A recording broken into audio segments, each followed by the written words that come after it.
Innal hamdalillah nahmaduhu wa nasta'inuhu wa nastahdihi wa nastaghfiruh wa nu'minu bihi wa natawakkalu alayhi wa na'udzu billahi min shururi anfusina wa min sayyiati a'malina may yahdihillahu fala mudilla lahu wa may yudlil fala hadiya lahu.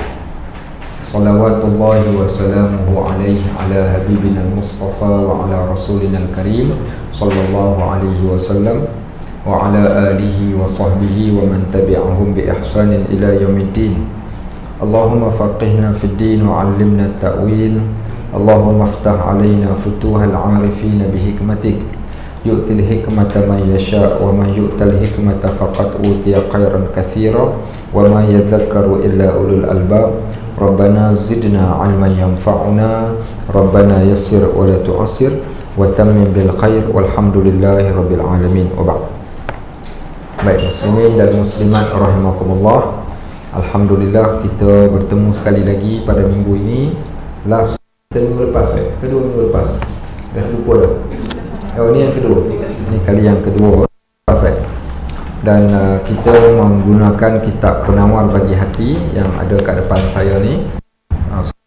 Belum ada, mungkin boleh beli, ada lagi kat belakang. Melainkan kalau siapa yang dia dah ada kitab ni sebelum ini, dan ada cetakan yang lain untuk kitab ni, cetakan yang lebih tebal sekali dengan syarahnya saya kira. Dan walau bagaimanapun saya kira kitab ni di antara yang ringkas dan padat dan yang paling terbaik setakat yang kami membaca kitab inilah. Baik, kitab ini akan sedikit pada sebagaimana telah sebutkan pada minggu yang lepas, ditulis oleh Syekh Abdul Qadir bin Abdul Muttalib Al-Indonesi Al-Mandili. Baik, so orang ni kebiasaan, orang yang biasanya orang Arab juga, kalau orang Melayu yang duduk lama di negara Arab ataupun orang Melayu yang bila dia belajar ilmu dan dia nak gunakan disebut sebagai laqab dengan kunyah, maka nama pengarang kitab ni kalau siapa perasan ditulis dengan nama Al-Mandili. Okey, Al-Mandili dengan apa? Al-Indonesi dengan Al-Mandili. Al-Indonesi. Al-Indonesi.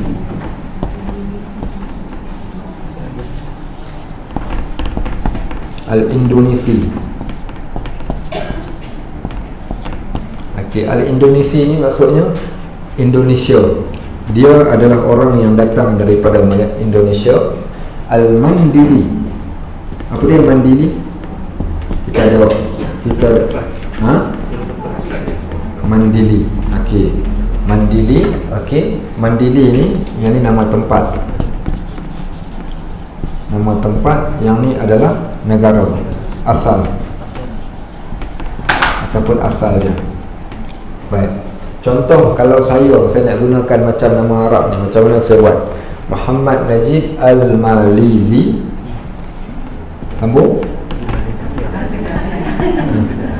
Al-Malizi. Okey, saya datang daripada Kedah. Al-Malizi Al-Qadahi. Okey, Al-Qadahi.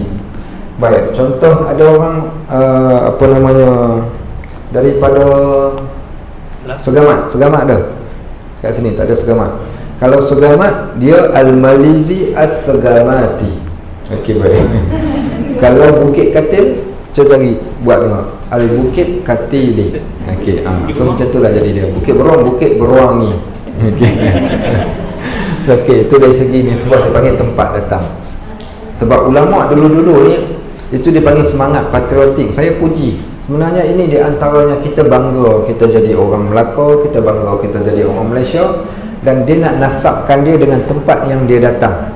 Tempat yang dia datang sebab mencintai tempat negara kita pun masuk di dalam bab perkara-perkara kebaikan. Sebab tu alim ulama zaman dahulu bila mereka sebutkan nama nasab mereka, mesti mereka akan letakkan nama negara yang mereka datang. Contoh Al-Imam Al-Ghazali At-Tusi An-Nisaburi.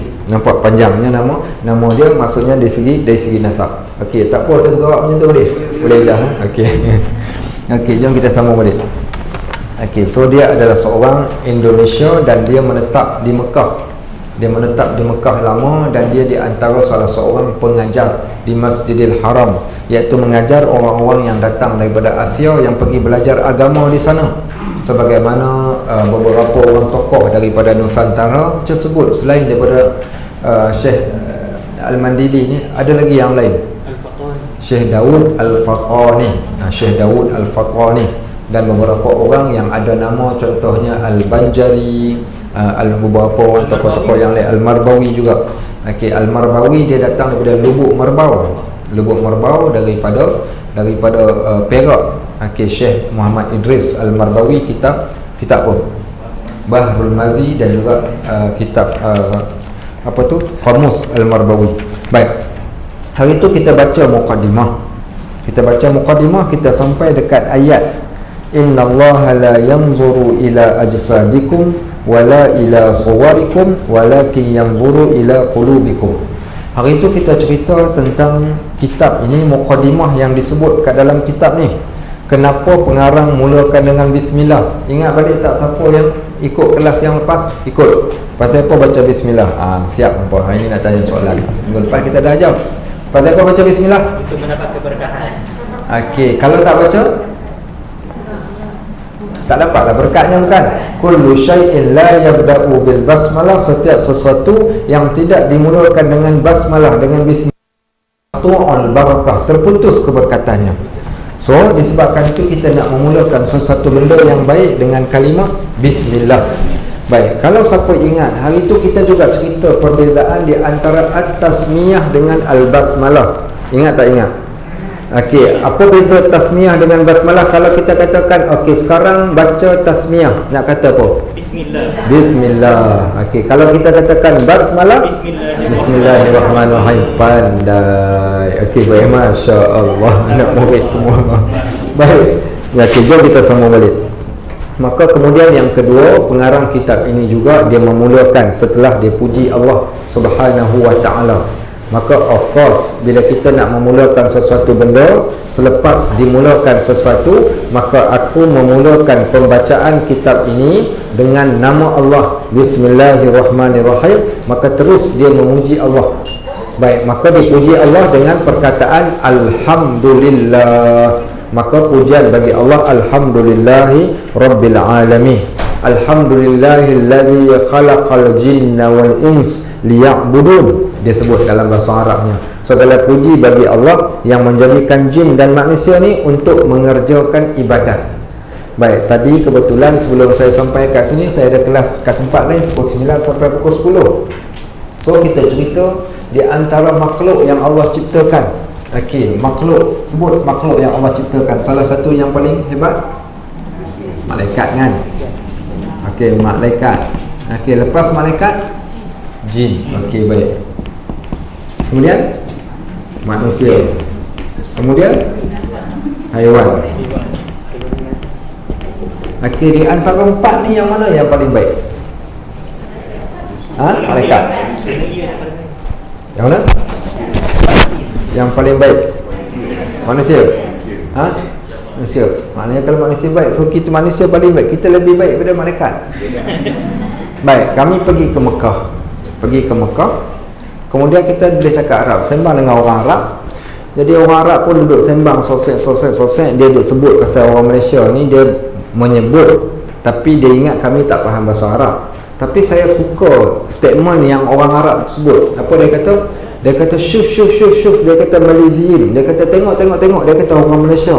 Dia kata ka'annal malaikah tamshuna 'alal ard. Tengok orang Malaysia macam malaikat jalan ke atas bumi. Tahu pasal apa? Ialah makcik-makcik tua-tua pegang laki telekung panjang-panjang macam kereta api, pegang belakang nak tolak kan? Takut hilang. Okey, sandang beg, kemudian pakai telekung semua satu color. Orang ni jalan dalam keadaan yang teratur, masya-Allah. Dia kata macam malaikat. So adakah kita lebih baik daripada malaikat? Okey, kata Ismail, dia kata kita lebih baik daripada malaikat. Baik. Atau ada lagi statement lain yang nak jawab? Atau malaikat lebih baik daripada manusia? Malaikat lebih baik daripada manusia. Okey, siapa yang jawab malaikat lebih baik daripada manusia, ada betul tapi tak tepat. juga siapa yang jawab manusia lebih baik daripada malaikat juga betul separuh. Okey. So manusia ni dia boleh jadi lebih hebat daripada malaikat. Dia boleh naik ke atas dan dia juga boleh turun sampai ke tahap yang paling bawah. Okey, ini yang kata manusia ni, uniknya penciptaan manusia. Sebab tu Allah kata walaqad khalaqnal insana fi ahsani taqwim. Kami ciptakan manusia dengan sebaik-baik penciptaan dan kejadian. Termasuk dengan malaikat, manusia Allah ciptakan dengan lebih baik penciptaan. Kepala berada di atas, matanya, telinganya, hidungnya sampai ke kakinya. Berbeza dengan jin, bentuknya yang amat pelik. Termasuk para malaikat yang mempunyai sayap sampai dikatakan ada lebih 600. Ada malaikat yang ada 600 sayap. Kita dah bayang kalau dah sayap sampai 600 macam mana gamaknya. Baik, sedangkan manusia ni Allah ciptakan dengan sebaik-baik penciptaan. Rupa parasnya, warna kulitnya, tabiatnya cukup luar biasa. Baik, waktu yang sama Allah juga menciptakan haiwan. Buntut sama dengan kepala, kadang-kadang buat benda yang pelik. Walau bagaimanapun di sana Allah sebut dalam Al-Quran. Apa Allah kata? Inna khalaqnal insana min nutfatin amsyajin nabtali faja'alnahu sami'an basira. Kami ciptakan manusia dan pada manusia ni ada satu benda. Daripada asalnya manusia ni nutfah. Nutfah ni setitis air mani. Setitis air mani ni seorang manusia setitis air mani kata. Seluruh manusia yang daripada zaman dahulu sampai pada masa yang akan datang, Allah hanya ciptakan dengan setitis air mani. Berapa besar saja sperma tu kan tak dapat dilihat dengan mata. Keseluruhan makhluk nama manusia ni dengan hanya setitis, yang menunjukkan bagaimana hebatnya penciptaan Allah yang disebut sebagai al-ibda'. Baik, kemudian apa Allah buat? Kemudian summa walaqad inna khalaqnal insana min nutfatin amsyaj, bercampur benih lelaki benih perempuan, nabtali, kami uji mereka. Faja'alnahu sami'an basira, kami jadikan telinga dan juga mata. Baik, walau bagaimanapun bila manusia tak gunakan nikmat yang Allah bagi itu tadi, apa Allah kata? Walaqad zara'na li jahannama katsirun minal jinni wal ins lahum qulubun la yafqahuna biha wa lahum a'yunun la yubsiruna biha wa lahum adhanun la yasma'una biha ulaika kal an'am. Tapi kalau manusia tak gunakan pancal indera dia untuk melihat dan kenal Allah, Allah kata mereka lebih teruk daripada binatang ternak, bahkan lebih sesat lagi daripada binatang ternak. So manusia dia boleh naik. Baik, yang lebih teruk pada binatang ni kami boleh terima. Tapi bagaimana yang lebih hebat daripada malaikat? Apa bukti dalil yang menunjukkan manusia lebih hebat daripada malaikat? Baik, siapa nak jawab? Siapa jawab betul? Manusia ada nafsu. Manusia ada nafsu. Malaikat tak ada nafsu. Malaikat tak ada nafsu. Baik, yang pertama kita lihat penciptaan malaikat. Apa Allah sebut tentang penciptaan malaikat? Allah Subhanahu Wa Taala jadikan malaikat ni dengan daripada nur, cahaya. Dari segi penciptaan dia hebat. Tapi di sana ada satu kehebatan yang ada pada malaikat, yang mana kehebatan ini tak fair lah kalau kita nak compare dengan manusia. Allah kata la ya'sunallaha ma amarahum wa yaf'aluna ma yu'marun. Yang kata malaikat ni Allah jadikan dia tidak sama sekali melakukan ataupun melakukan dosa, maksum daripada dosa. Dia takkan buat dosa. Dan dia hanya patuh pada Allah. Allah set up malaikat ni hanya untuk buat ketaatan kepada Allah semata-mata, tidak lain daripada tu. Sebab itu malaikat ni dia memang tak akan buat dosa. Baik. Sedangkan manusia Allah jadikan nafsu tadi. Yang kedua, kelebihan manusia berbanding dengan malaikat dari segi apa? Dari segi ilmu, bukan dari segi ilmu, bukan dari segi makan. Manusia boleh makan. Oh, akal. Okey, ilmu. Ilmu lah yang menjadikan manusia tu lebih naik, melonjak lebih daripada malaikat. Apa buktinya? Kisah ketika mana Allah Subhanahu Wa Taala ciptakan Adam. Apa kata Allah? Mula-mula sekali apa dia? Bukan, sebelum ayat tu lagi Allah ciptakan Adam. Apa Allah kata? Wa iz qala rabbuka lil malaikati inni ja'ilun fil ardi khalifah. Qalu ataj'alu fiha may yufsidu fiha wa yasfiku ad-dima' wa nahnu nusabbihu bihamdika wa nuqaddisu lak. Qala inni a'lamu ma la ta'lamun. Baik, apa kata Allah ketika kami berkata kepada para malaikat sujudlah kepada Adam, melainkan iblis. Okey, tak nak sujud. Baik, kemudian apa berlaku? Malaikat kata, wahai Tuhan, pasal apa nak jadikan manusia ni sebagai khalifah, sedangkan mereka akan buat tumpah darah dan melakukan kerosakan di atas muka bumi? Macam mana malaikat boleh tahu yang manusia akan buat kerosakan kat bumi? Macam mana tahu? Sedangkan dia belum diciptakan. Ha? Dengan apa? Jin cerita. Jin duduk kat dunia. Baik, ada dua pandangan. Pandangan yang pertama, malaikat membaca apa yang telah tertulis dekat Lauh Mahfuz. Satu. Yang kedua, dia orang sangka manusia mesti sama macam jin, kerana bumi ini didiami oleh jin pada waktu tersebut, dan jin telah melakukan kerosakan, sudah pasti manusia akan buat macam tu juga. Maka itu hanya sangkaan. Akhirnya Allah buktikan manusia lebih baik daripada malaikat bila Allah berkata, wa 'allama adamal asma'a kullaha. Allah telah ajarkan kepada Adam alaihi salam dengan ilmu, thumma 'aradahum 'alal malaikah, kemudian dibawa ilmu yang telah diajarkan itu diberikan kepada para malaikat. Kemudian Allah bertanya kepada para malaikat, faqala anbi'uni bi asma'ihim, wahai para malaikat, ceritakan pada aku tentang nama-nama yang aku telah ajarkan kepada Adam alaihi salam. Qala subhanaka la ilma lana illa ma 'allamtana innaka antal alimul hakim. Kata malaikat, maha suci engkau wahai Tuhan kami, tidaklah kami dapat ilmu melainkan engkau yang mengajarkan pada kami ilmu. So ilmulah yang menjadikan manusia lebih hebat daripada malaikat. Baik, maka itu di antaranya. Maka sebab tu kita katakan manusia dia boleh jadi lebih teruk dan boleh jadi lebih dahsyat lagi, iaitu bawah daripada taraf ataupun yang dinamakan sebagai haiwan. Baik, kita sambung balik. Kemudian Allah Subhanahu wa taala sekabar pengarang kitab kata Allah menjadikan jin dan manusia untuk buat ibadat. Tapi adakah kita dituntut beribadat sahaja? Macam mana? Adakah ibadat itu hanya sekadar solat, sekadar puasa, sekadar haji kemudian habis? Tak. Sebab tu ibadat dia dibahagikan kepada beberapa benda. Yang pertama ibadat badan, yang kedua ibadat hati. Okey, yang ketiga ibadat harta. Okey, kita ceritakan beberapa jenis ibadat. Bila kita sebut ibadah, okey, ibadah. Okey, bila kita sebut ibadah ni, ibadah ni dibahagikan. Yang pertama iaitu badan, yang kedua hati, yang ketiga apa dia? Harta. Ibadat harta. Dan ada lagi yang membahagikan lebih daripada ni, tapi saya sebutkan yang ringkas. Baik, bila kita sebut ibadat dalam bentuk badan, ibadat apa badan? Angkat takbir, baca, okey, contohnya rukuk, okey, kemudian sujud, yang tu ibadat badan. Mengerjakan haji, ibadat yang memerlukan fizikal untuk buat.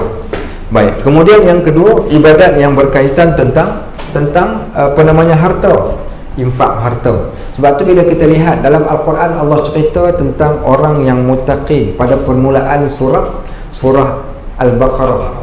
Alif Lam Mim, zalikal kitabu la raiba fihi hudal lil muttaqin alladzina yu'minuna bil ghaib wa yuqimuna as-salat wa mimma razaqnahum yunfiqun.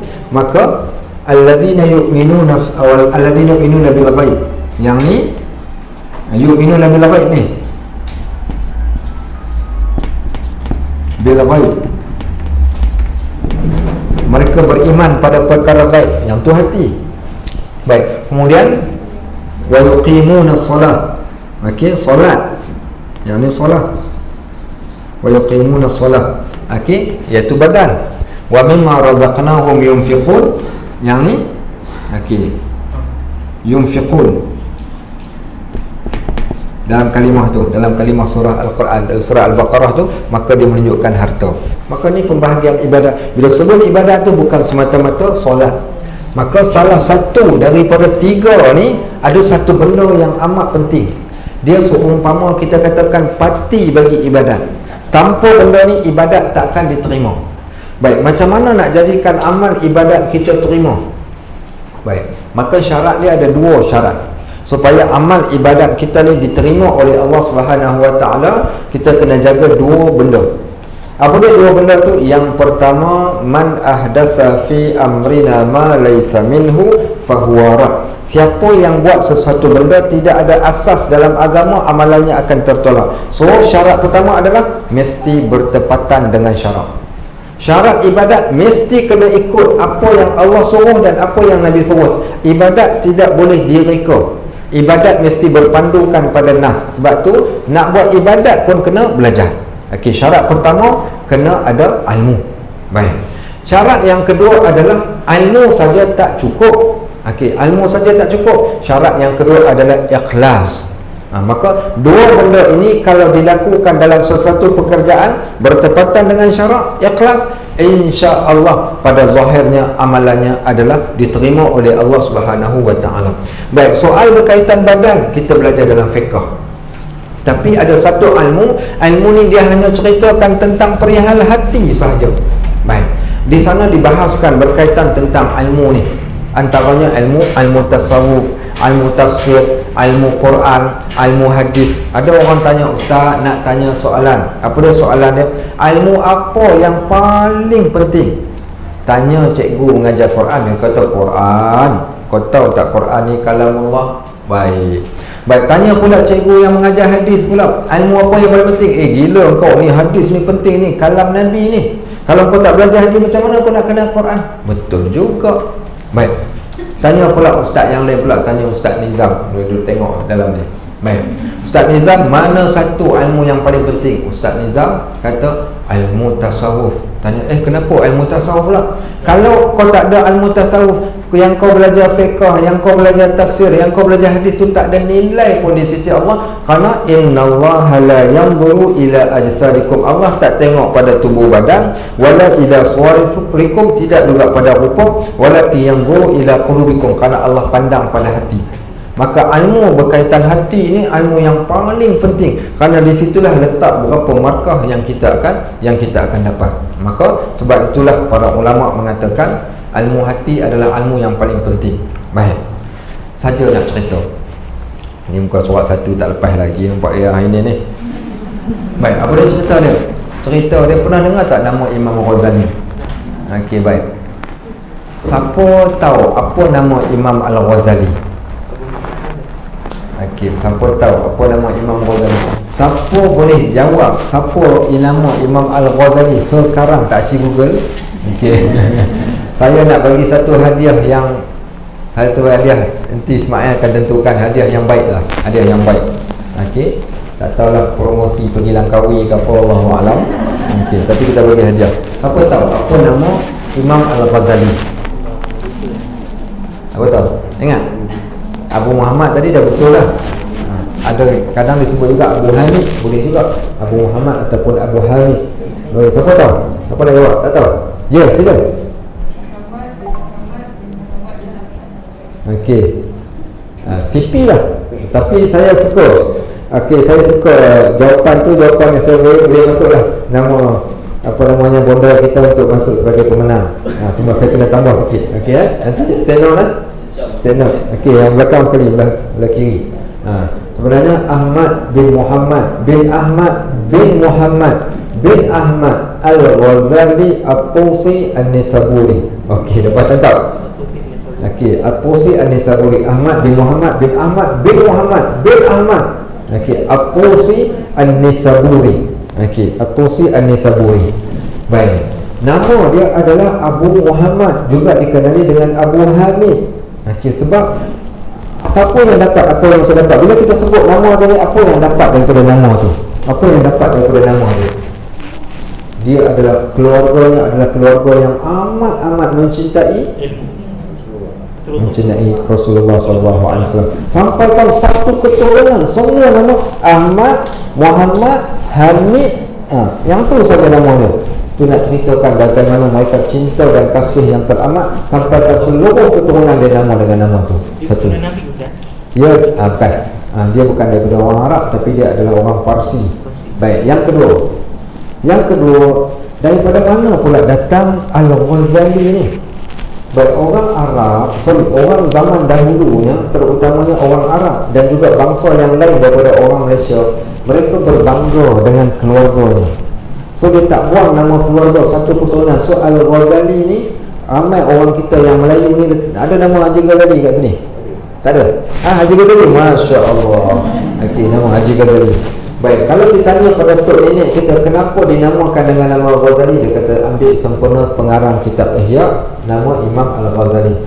Tapi siapa pun tak tahu maksud perkataan Al-Ghazali itu adalah tukang pintal bulu kambing. Maksud perkataan Al-Ghazali itu tukang pintal bulu kambing. Kerana pekerjaan profesion ahli keluarganya, mereka bekerja sebagai tukang pintal bulu, buat benang. Kerja dia buat benang. Maka seluruh keturunan dia ada nama Al-Ghazali. Dia berbangga dengan pekerjaan bapa dia, maka dia letakkan nama Al-Ghazali itu tadi. Baik, kemudian At-Tusi. At-Tusi ni kampung kelahirannya di Tus, di Parsi, Iran. Dan An-Nisaburi, iaitu tempat dia belajar. An-Nisabur, tempat dia belajar. Baik, apa cerita ni? Dia seorang tokoh yang amat hebat, digelar sebagai Hujjatul Islam, orang yang paling hebat di dalam berpidato, berhujah. Keilmuannya, di antara waktu tersebut dikatakan tak ada orang yang boleh challenge keilmuan yang ada pada Imam Ghazali. Akhirnya dia rasa bangga dan seronok sebab dia adalah orang yang hebat, tokoh ilmuwan. Akhirnya dia berkata, sebenarnya aku telah menuntut ilmu tapi bukan kerana Allah, dan ilmu itu tidak boleh jaga nafsu aku, melainkan bila aku tuntut dia kerana Allah. Akhirnya apa dia kata? Ilmu aku yang banyak, fiqhnya, tafsirnya, hadisnya, disebabkan aku tidak ada ilmu ini, akhirnya ilmu tadi tidak mendatangkan manfaat, melainkan mendatangkan mudarat. Contoh, seorang doktor, seorang engineer, seorang ustaz, seorang doktor PhD, seorang yang alim. Bila dia alim dalam satu bidang tapi dia tak belajar ilmu tasawuf, kemungkinan dia akan kena 3 penyakit. Penyakit ni hanya kena kepada orang yang ada kelebihan. Siapa tahu penyakit apa kena pada orang yang ada kelebihan? Penyakit hati, betul? Apa penyakit dia? Di antaranya 3. Ujub, riya, sum'ah. Bahkan boleh pergi lagi kepada takabur. Takabur. Ini 4 penyakit yang paling bahaya, dan penyakit ini tidak kena pada orang yang tidak ada apa-apa. Biasanya 4 penyakit ini dia hanya akan kena kepada orang yang ada kelebihan sahaja. Contoh, kalau seorang yang kita katakan dia tidak ada apa-apa, bagaimana dia nak takabur? Seorang yang sebelum kita cerita dulu sedikit. Ujub tu apa ujub? Ujub ni syok sendiri. Okey, syok sendiri. Contoh, dahsyat, bulan lepas 30 juzuk dapat baca Quran, dapat khatam. Aku nak buat pula seminggu sekali dia kata. Buat seminggu sekali dia kata, ulama Masya Allah luar biasa. Aku punya ilmu sekarang ni berkat belajar dekat rumah ngaji. Okey, contohnya yang tu dia panggil ujub. Ujub ni apa? Syok sendiri. Dia seorang-seorang, tak melibatkan orang lain. Okey, baik. Yang kedua, riak. Riak ni apa? Riak ni menunjuk-nunjuk kebaikan yang dia buat.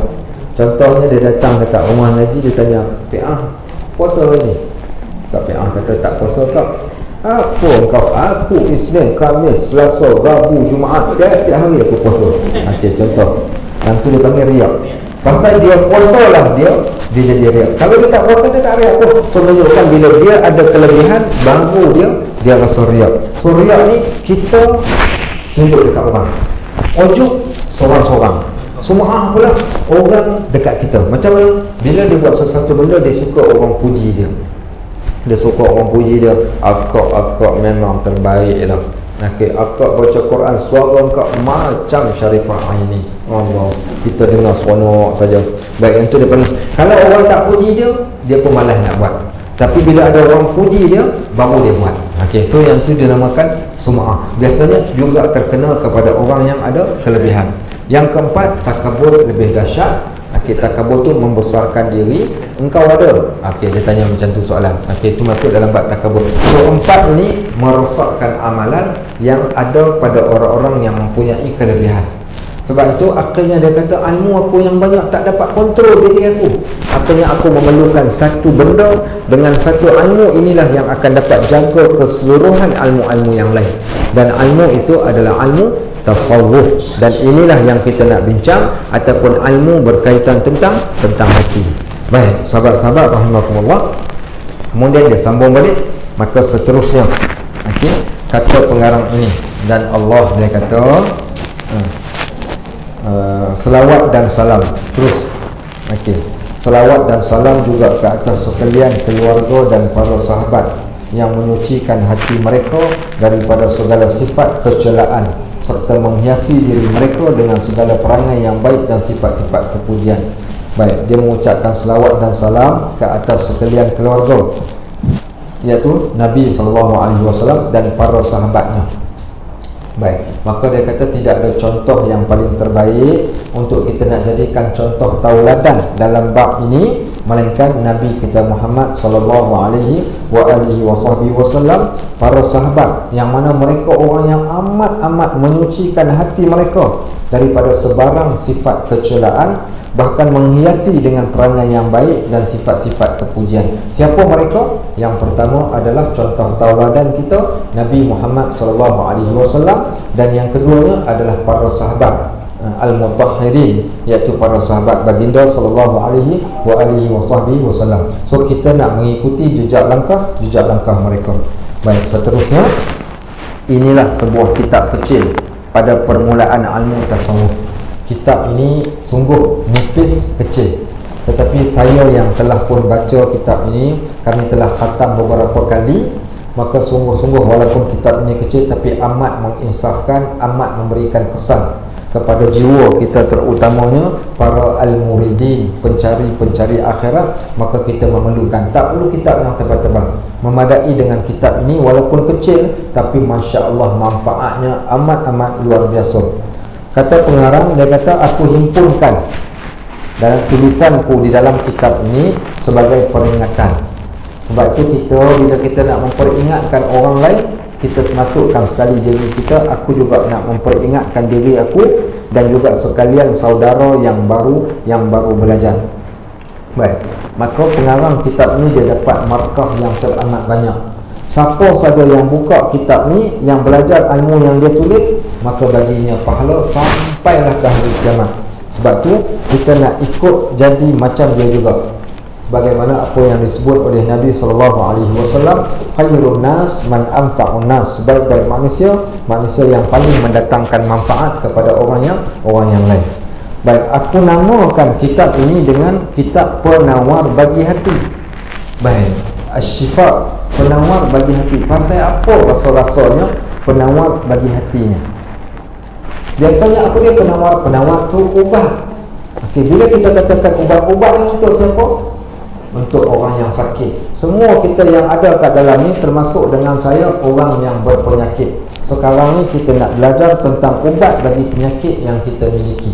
Baik, maka dia kata dalam kitab ini pada menerangkan apa yang wajib dibersihkan daripadanya.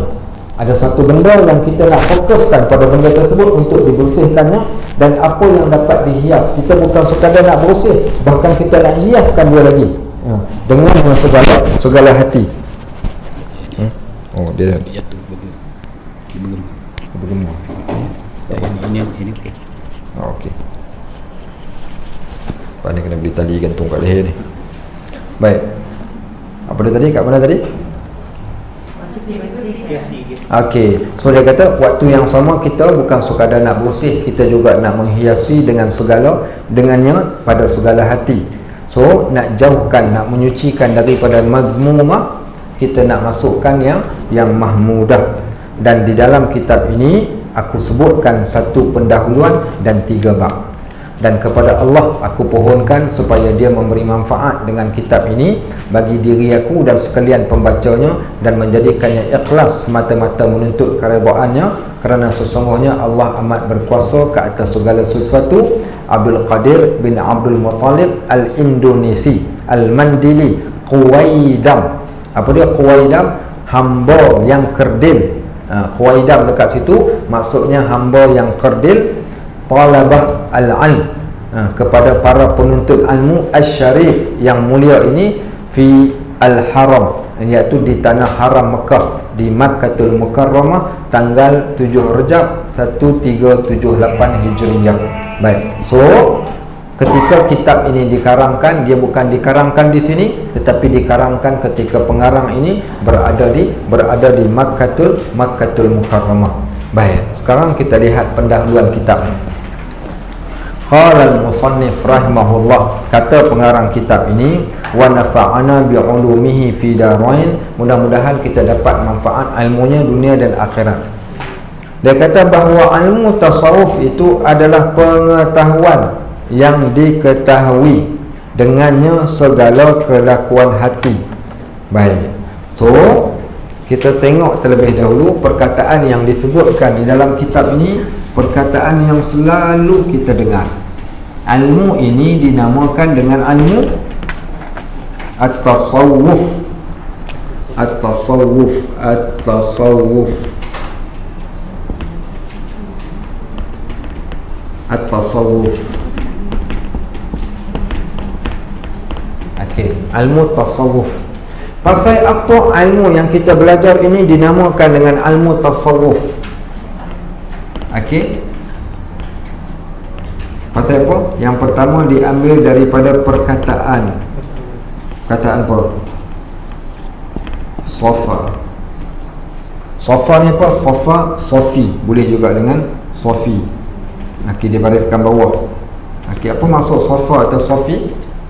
Iaitu bersih. Maksudnya adalah bersih ataupun suci. Okey. So, bila kita katakan berasal daripada kalimah bersih, maka ilmu ini adalah ilmu yang nak menyucikan hati. Baik. Satu, kalimah tasawuf juga dikaitkan dengan kalimah lembut. Soft kan? Lembut. Apa tujuannya? Nak melembutkan hati. Baik, kalimah tasawuf ini juga diambil daripada kalimah sofa.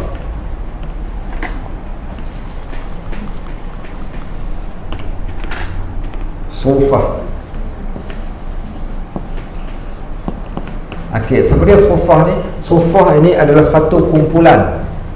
Satu kumpulan yang mendiami di Masjid An-Nabawi. Kat Masjid Nabawi itu, kalau siapa masuk daripada pintu perempuan ataupun pintu lelaki, pintu gate 25 ke apa, dia terus berjalan menghala ke arah kiblat.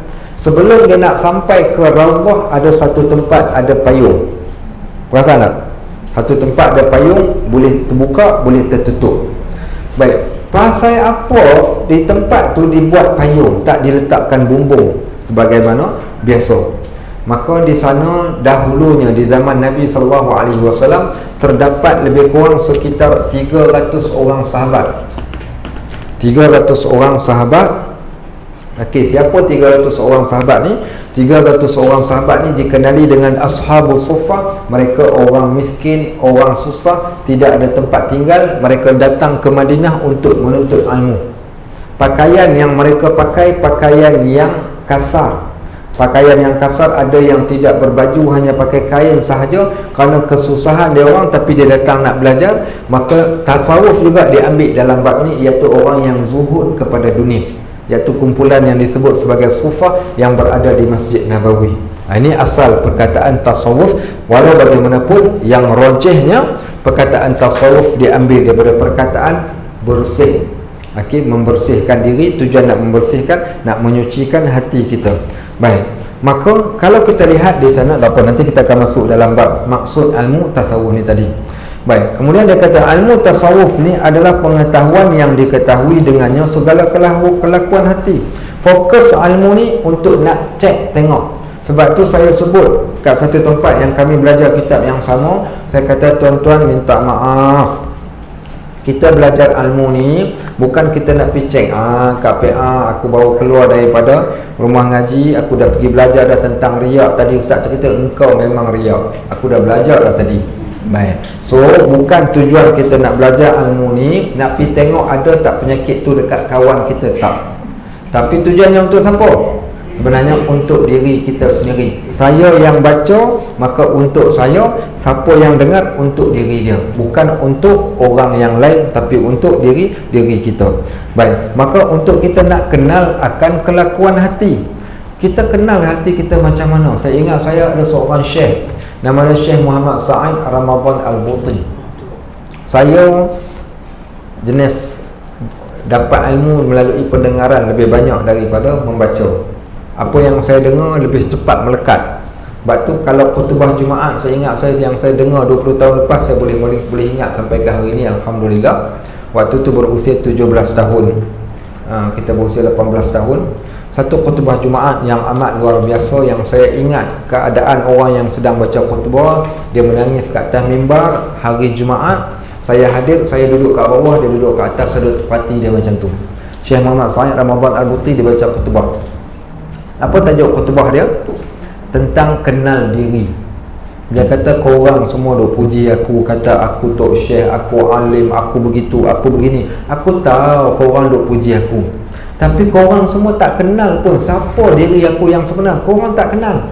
Sungguh sahabat-sahabat, kita tak ada siapa kawan kita yang duk puji kita hari-hari. Dia kenal ke luar dalam kita? Dia mungkin kenal luar dalam. Baru sekali kita belanja dia roti canai, engkau lah sahabat paling baik kat dunia yang aku pernah jumpa. Baru roti canai sebiji. Dia tak tahu apa namanya yang di belakang roti canai itu apa ada, dia tak tahu. Baik, kata Syekh Ramadan Al-Buti ni, kamu duk puji aku, dengar sampai kat telinga aku, korang duk puji aku. Dia kata sebenarnya, dia kata korang tak kenal pun. Dia kata siapa aku yang sebenar. Kalau korang kenal aku, tak ada siapa pun akan puji. Satu. Kemudian dia kata yang kedua, dia kata Allah Subhanahu Wa Taala jadikan orang yang dipuji itu adalah satu tarbiyah. Bila ada orang puji kita, sebenarnya dia satu tarbiyah untuk kita muhasabah balik. Orang kata kat kita, Kak Pi'ah ni saya perhatikan memang Masya Allah, perempuan solehah sungguh, ibadat rajin, baca Quran sedap, kemudiannya pula buat kuih pandai. Okey, apa dia lagi? Segak pula, mulut merah 3 layer. Okey, apa dia contohnya? Okey, orang puji kita. So kita pun seronok, Masya Allah. Tapi pada waktu tu dalam hati kita, dalam lubuk hati kita, hang tak kenal aku siapa dia. Hang tak kenal pun. Maka siapa yang kenal diri kita? Kita dan Allah. Maka bila Allah dan kita saja yang kenal, apa yang Allah buat, dia seumpama macam ni lah. Kalau tanah ni tanah. Kalau ni tanah, ni ada satu bukit. Satu bukit yang besar, tinggi macam ni.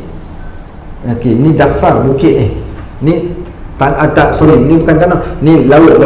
Ni laut. Maka kat sini, yang ni banyak, yang ni sikit. So kadang kalau orang tak nampak, ataupun mungkin kalau kita katakan air ni paras dekat sini, orang nampak sikit bukit ni rendah saja. Dan beginilah kita, orang tak nampak, orang nampak keaiban kita tu sikit. Okey, tapi keaiban kita yang banyak ni terpendam dekat dasar laut, tak ada siapa pun tahu. Kita saja yang tahu. Baik, di antara kadang kalau kita bahasa ni kadang bahasa kampung, senang sikit nak faham. Ada orang kentut, busuk dah mampus, kita kata. Tapi bila kita kentut, waktu tu kita lupa kentut kita lebih busuk lagi daripada orang. Baik, bukan? Baik, kadang-kadang kita nampak yang busuk orang, kita tak nampak busuk kita. Sedangkan yang Allah tunjukkan ni keaiban kita sikit, tapi yang Allah tutup teramat banyak. Hak banyak ni lah orang tak tahu. Kalau orang tahu yang banyak ni, nescaya takkan ada siapa pun pandang pada kita. So dalam bab ini, kata Syekh Muhammad Sa'id Ramadan Al-Buti, dia kata kamu tak kenal aku, tapi aku kenal dan Allah kenal. Sebenarnya ini di antara satu tarbiyah yang Allah nak bagi dekat aku, supaya aku lebih rasa malu kepada Allah yang telah menyembunyikan keaiban aku ni. Baik, so dia pun baca satu hikmah. Apa dia kata? Saya sampai boleh hafal hikmah tu, kebetulan saya lepas tu pula saya belajar. Baik, dia kata manusia ni, dia kata dibahagikan pada dua jenis dalam bab dosa dan keaiban yang dia buat. Dia kata as-sitru qisman. Allah Subhanahu Wa Taala ni ada satu sifat. Apa sifat yang ada pada Allah? Allah Maha menutup keaiban yang kita buat. Baik, Allah tutup. Bayangkan tengok, kalau kita kentut dalam ni, kentut diam-diam, bunyi perlahan saja kita tahan, tiba-tiba dahi kita jadi warna kuning. Ustaz tahu kau kentut Macam mana tahu Ustaz? Dahi kuning. Tahu. Allah tak bagi jadi macam tu. Allah jadikan orang tak tahu. Baik, so apa buat? Allah ni, salah satu sifat Allah ni, dia Maha menutup. Ada benda yang kalau kita rahsiakan, tak ada siapa tahu pun. Dosa kita ada orang tahu, tak ada siapa pun tahu. Okey, kalau tengok kulit hitam sikit, dosa banyak. Kalau putih, oh banyak pahala. Oh, untunglah orang yang putih. Tak, Allah tak buat macam tu. Maka Allah tutup keaiban kita. Kerana Allah As-Sattar. As-Sattar ni yang maha menutup. Baik, dia sebut lagi, dia kata, tapi dia kata tutup ni ada dua. Orang ni, bila manusia ni dia suka Allah tutup aib dia, kata kita suka Allah tutup aib kita. Dan memang Allah tutup pun. Baik, bila Allah tutup, dia kata manusia ni ada dua. Dia kata wal ammatu, dia kata wal khassatu, wal ammatu, orang awam, orang public, orang awam macam kita ni, yaqrabu minallahi ta'ala sitrun anha khasyata suquti martabatihim andal qalb. Orang yang macam biasa ni, macam kita ni hari ni, kita minta pada Allah, ya Allah Engkau tutupkanlah keaibanku, segala penyakit yang ada dalam hati aku ni jangan diketahui oleh manusia. Apa tujuan? Takut jatuh martabat kita di sisi manusia. Kalau tahu, orang tahu kita ni jenis ada riak, kita ada jenis sum'ah, kita ada wujud, malulah kita. So kita tak nak tunjukkan pada orang. Baik, tetapi di sana ada satu manusia yang paling terbaik, wal khassatu, orang yang khusus ni, orang yang al-arifina billah, yaqrabu minallah, dia minta pada Allah ni, yaqrabu, iaitu yastur anha, minta Allah tutup aib dia. Kenapa dia minta Allah tutup aib dia? Dia kata kerana bukan tutup aib saja, bahkan tutup diri dia daripada buat keaiban, kerana takut Allah tak pandang kepada diri dia. So ada dua geng. Satu geng buat dosa, minta Allah tutup. Satu kumpulan minta pada Allah tutup diri dia daripada buat dosa. So kumpulan yang kedua yang lebih terbaik. So dia kata, aku tahu, aku kenal diri aku siapa yang sebenar, maka inilah disebabkan kerana itu, maka maha mulianya Allah yang telah menutup keaiban kita. Tujuannya sebagai satu tarbiyah untuk kita koreksi balik dan membersihkan hati kita daripada sebarang kotoran dosa yang datang daripada penyakit hati. Baik, so dia kata ilmu ni nak membincangkan tentang kelakuan hati. Baik, kelakuan hati macam mana? Datang solat tadi, niat ikhlas semua ni, datang nak solat, kita pun datang, tiba-tiba tengok ramai ustaz, ada ustazah, ada pak haji, ada pengurusi masjid, ramai dah orang dalam masjid.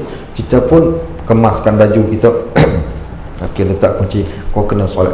Setan datang, kau kena solat elok-elok. Kalau kau tak solat elok, apa dia orang kata? Dia orang ni semua gembek baik, engkau pula jenis kau nak solat, kau kena solat buat bagi khusyuk betul-betul. Angkat takbir, Allahu Akbar, letak tangan elok, baca bismillah satu persatu, kemudian rukuk, Allahu Akbar, rukuk elok. Rukuk bukan lama, bukan khusyuk. Baik, bila dia balik dekat rumah dia, apa dia buat? Sosak macam jegon waktu kat rumah. Tapi kalau dekat depan orang, menunjukkan kita ada masalah pada waktu tersebut. Baik, contohnya bila ramai orang, kita suka tunjukkan kebaikan kita, tapi bila tak ada orang, kita tak suka nak buat dan kita jadi malas. Itu menunjukkan kita juga ada masalah. Ataupun bila kita buat sesuatu amalan, kita nak orang sebut, ustaz, makcik bagi hari tu RM50. Okey, baik, contohnya dia sebut. Ataupun kita sebut yang kita bagi tu, kita sebut, kita nak orang sebut. Yang ni kita ada masalah berkaitan tentang hati kita. Baik, sebenarnya kebaikan yang kita buat nak ditunjuk ke tak? Ada part yang kena tunjuk, tapi ada part yang kena sembunyikan. Sebab tu disebut, kata Sufyan Ibn Uyainah, apa dia kata? Uktum min hasanatik kama taktum min sayyiatik. Tutup kebaikan yang kamu buat macam kamu tutup dosa yang kamu lakukan. Itulah yang paling terbaik. Baik, dia kata sama ada kelakuan yang dipuji seperti merendah diri dan bersabar. Orang yang merendah diri tak salah pun. Bahkan ular yang menyusur akar takkan hilang bisa. Nabi SAW, Masya Allah, orang yang amat merendah diri, sampai Nabi sebut, Ana Abdullah wa Rasuluh, aku hanyalah hamba Allah. Kisah seorang sahabat Arabi, Arab Badui datang. Mana satu Nabi kita Muhammad SAW, dia tak pernah jumpa dengan Nabi. Ini kali pertama dia nak jumpa. Kemudian ditunjukkan yang sedang berada ke atas unta. Lelaki tersebut bila tengok Nabi ni, dia jadi takut, gerun dia nak jumpa Nabi kot. Apa dia buat? Dia pergi dekat bagi salam, Assalamualaikum ya Rasulullah. Hati gementar, gabra, dia pegang tali unta. Bila dia pegang tali unta, sebab teramat gementar sampai bergerak unta Nabi SAW. Apa baginda kata dekat lelaki? Kata Nabi SAW, Ana, dia kata, ya benar fulan. Dia kata, wahai si fulan, Kenapa nak takut dekat aku? Ana ibnu mura'atul aqulu min qadim. Aku ni anak kepada seorang perempuan yang makan roti macam engkau makan. Aku ni tak ada beza pun dengan kau. Aku manusia biasa.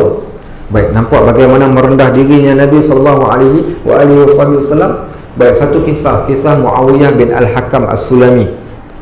Dia berusil. Dia tengah solat, tengah duk solat ni ada orang berusil.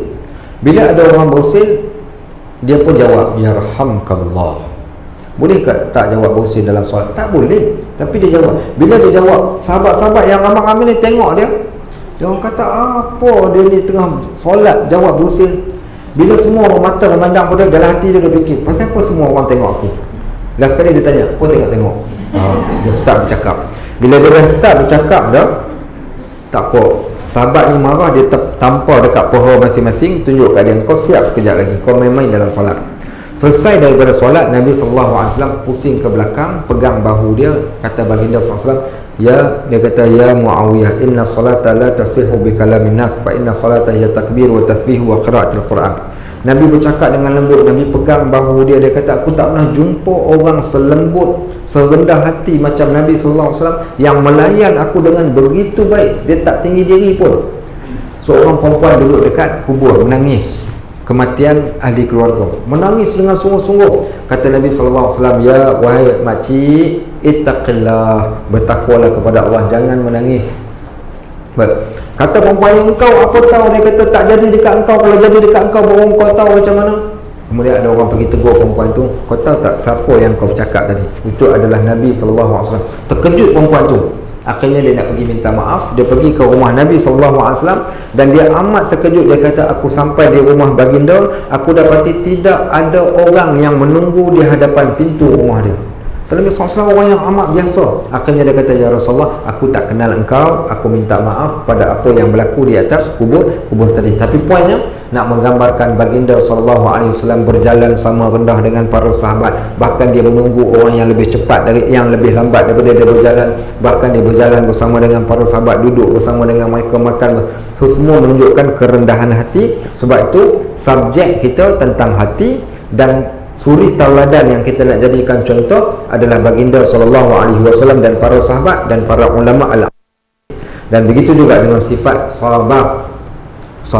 Maka sabar, bagaimana sifat sabar itu bagi orang yang ada kelakuan yang dipuji, juga kita nak ambil contoh daripada Nabi SAW. Juga kelakuan yang dicela seperti dengki dan membesarkan diri. Maka semua inilah di antara subjek yang kita akan belajar di dalam ilmu tasawuf secara mingguan. 2 minggu sekali mingguan tiap minggu, maaf, tiap minggu di sini. Dan insya-Allah nanti kita akan sambung pada bulan 12. Okey, bulan 12 pertengahan bulan 12 insya-Allah. Baik, dia yang mula-mula ni saja lambat sikit pasal mukadimah. Nanti dah jalan, nanti esok insya-Allah saya target kalau kita start di bulan 12, harap-harap tu paling lama pun bulan 3 boleh habis kot. Mudah-mudahan boleh. Tak boleh? Cepat sangat. Cepat sangat, kita tambah lagi 3 bulan jadi 6 bulan. Okey, baik. Tak kira lah bila masa tu sampai habis insya-Allah, selagi ada hayat insya-Allah. Baik, barakallahu fikum wa jazakumullahu khairan katsiran. Subhanakallahumma wa bihamdik, asyhadu an la ilaha illa anta, astaghfiruka wa atubu ilaik. Baik, sebelum tu ada soalan nak tanya? Kalau ada soalan nak ditanya. Ada soalan? Baik, macam mana boleh dapat gula-gula? Okey, baik. Ada soalan nak tanya? Tak ada, Baik. Assalamualaikum warahmatullahi wabarakatuh.